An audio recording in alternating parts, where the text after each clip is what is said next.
Hey everyone, I'm Laura. I'm the clinical director, owner, founder here at ETS. I am going to do a brief Hippa training because we work in a unique situation where we see kids out in the community, we see them at school. We have a community-based therapy setting where we're in a busy coffee shop kind of spot. There's just some unique situations that we like to cover outside of the standard HIPAA training you've already completed that are specific to Eastside Therapy Services. So if you look at this document here, we're going to go over some of those just unique qualifiers about our settings and team, and have a short quiz at the end too. So we're going to start. Our commitment, right, is to keep clients' information private. It's all of our responsibilities here, kind of regardless of what role we're playing. It includes our admin and therapy staff. And we have to keep that confidentiality in every setting. So, protected health information means PHI. That includes client names and their identifying information, diagnosis or medical history, therapy notes, evaluations, appointment and schedule information, insurance information, photos, videos, recordings, or information discussed during a therapy session. The idea of PHI is someone could identify a person based on that information.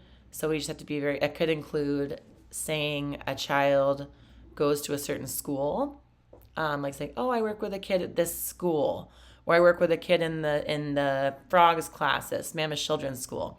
That isn't technically maybe traditional PHI, but it could identify a kid. So we have to be really conscious of kind of those outliers as well. We're going to talk a little bit about conversations about clients. So we only want to discuss clients with team members involved in their care.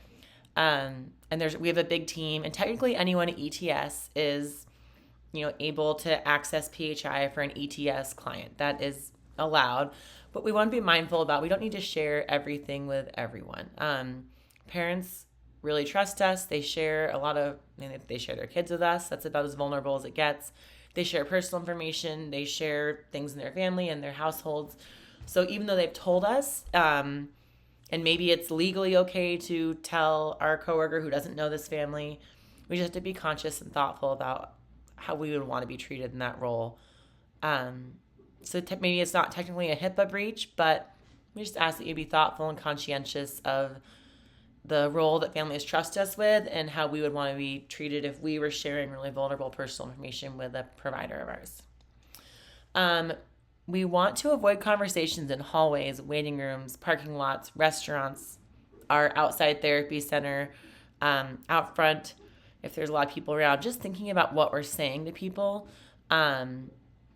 What is and then there's kind of a gray area, and parents might tell you something really vulnerable in a setting in front of a bunch of other parents, but they kind of have the choice to do that. We don't, so we'd be very thoughtful about when and where we're sharing certain things and who's around.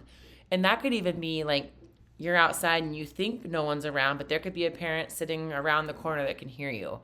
So we should have to be really thoughtful that we live in a goldfish bowl. And our Gilman office and Gilman Village spaces, all of those spaces are very public. And then when we're at a school too, we're also kind of in a goldfish bowl. So just thinking about who can hear you, understanding that any moment someone is probably listening, and what would you want them to hear or not hear, and think through those choices. Another thing is like parents, siblings, other families nearby. If there's like a sensitive topic you need to talk about, like follow up with the family in a more private way, not in front of like a group of other parents. Electronic communication we'll go over. We only use approved ETS systems for documentation and communication. So our main platform is Central Reach. Central Reach is a secure electronic medical record system. So that is considered like the patient's chart, the patient's private information. All PHI should live in Central Reach. Anything that is PHI should really not come out of Central Reach. So that means when we utilize Slack or email, we utilize client initials in Slack or email to protect their PHI in those platforms. We don't put dates of birth in those platforms, anything like that. A parent can put their child's date of birth. A parent can share their full name. A parent can share their address. Again, that's their choice. But we, as the healthcare providers, aren't putting PHI outside of our EMR system, which is Central Reach.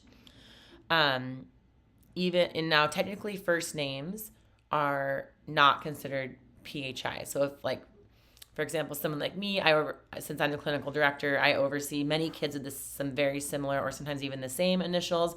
So I might ask clarifying, like, which ALBA is this? And they might say, oh, it's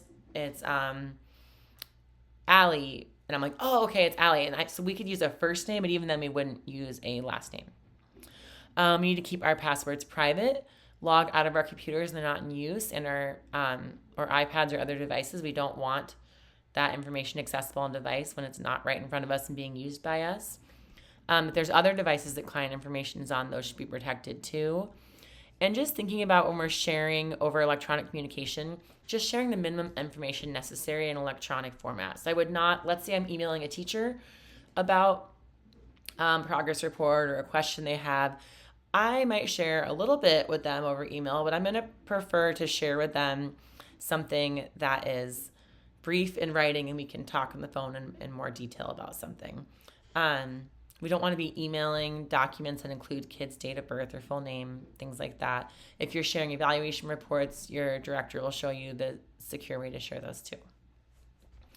Community, school, and telehealth services. We do all the above, so there's some kind of unique things about this. We speak quietly and privately about confidential information when we need to. We need to protect paperwork and electronic devices. We use visuals often with kids. This is important. So we pretty often, will have a visual schedule, a reward chart, things of that nature, different kinds of visual supports. Those visual supports should not have PHI on them. So they could have the kid's first name on them. They should not have that kid's picture, their last name, their date of birth, things like that. Our telehealth sessions should be done in a private setting. And let's say we're doing them somewhere and someone else can hear, just be thinking about making sure it's still private and we're not saying PHI information or just things that are private and vulnerable in public places. And be aware of who may overhear conversations, as we touched on before. Seeing clients in public. This happens, and there's some pretty standard rules about it in the U.S. and how HIPAA laws relate. You have to allow the family to greet you first. You follow their lead regarding the interaction, and you do not discuss therapy, diagnosis, treatment, etc. And we just have to respect each family's privacy and preferences around that. So let's say you're walking, this can be awkward, but it's just kind of the rule. You're walk by a family in Costco and you walk right by them in the aisle and they don't look at you. You're not really sure if they didn't see you, and maybe you feel like they're trying to be polite and not say hi to you. You have to pretend like you don't know them and keep walking. Unless they greet you first, you pretend like they're a stranger to you and you keep going. This is standard in US. It does produce awkward interactions at times, but it is required. This later on, if a family says, oh, I'm so sorry, I didn't want to interrupt you, you can just tell them, oh no, it's totally okay. The rules are that I'm not allowed to greet families in public unless they greet me first.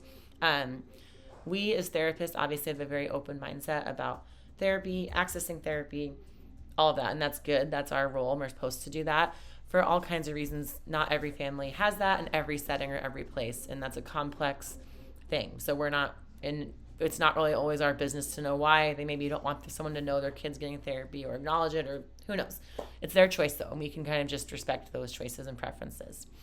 This is important to cover. We do not use branded clothing or name badges that reveal exactly where we work. So if you have we have some generic shirts or things like that, they don't say Eastside Therapy Services, they just say ETS. And that's because we never want to actually accidentally reveal that the child's getting therapy from our company while we're working with them in a classroom, going on a community visit, anything like that. So nothing we have will say Eastside Therapy Services because we want to protect client confidentiality. We will have ETS logos on things, but we're not that'll just say ETS. And we actually don't include our regular logo. We kind of make up our own. We make up some random one for those branded things that doesn't reflect our primary logo. We also don't wear name badges in schools, identify us as healthcare providers. So we will get asked. Some places do this. I don't. Yeah. So there's different practices. Will have different choices. We've chosen to not have a name badge that says Eastside Therapy Services or therapist or healthcare worker or anything like that. We just want to be as thoughtful as we can about not identifying our patients' private information. So if a school says, "Hey, I got you a badge. Look, it says Eastside Therapy Services, speech therapist on there," you would say, "Oh, you would say, thank you. I appreciate that." We really try to be conscientious of not revealing like what therapy a child's getting or that they're in therapy.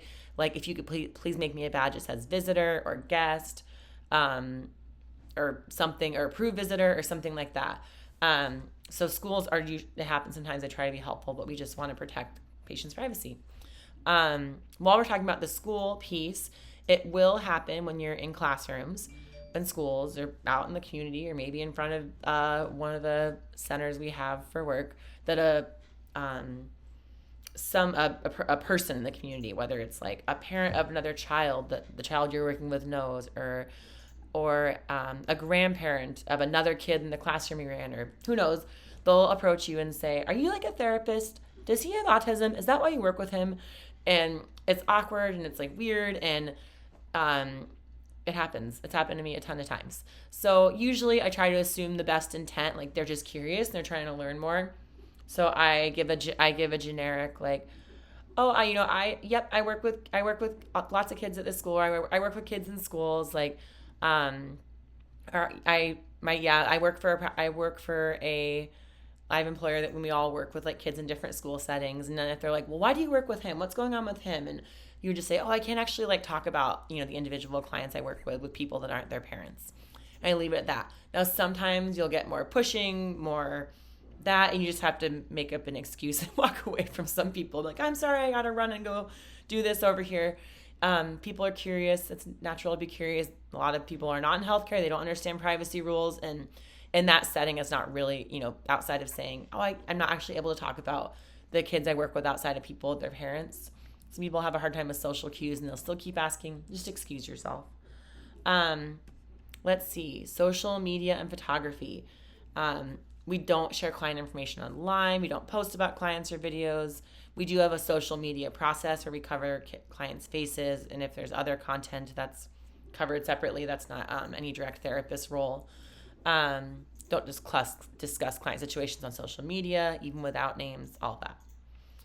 If you have a concern, immediately notify your supervisor. If information is shared accidentally or you realize, "Oh shoot, I think I messed up," you can tell them, and we'll handle it from there. Remember, our goal is protect privacy, respect families, understand individual choices and differences within families are up to them. That's their right to do that, and just share what's necessary. And then, of course, if you have more questions, just follow up with your supervisor. Thanks for watching this. You'll see the next will be a short quiz. You can complete that, and then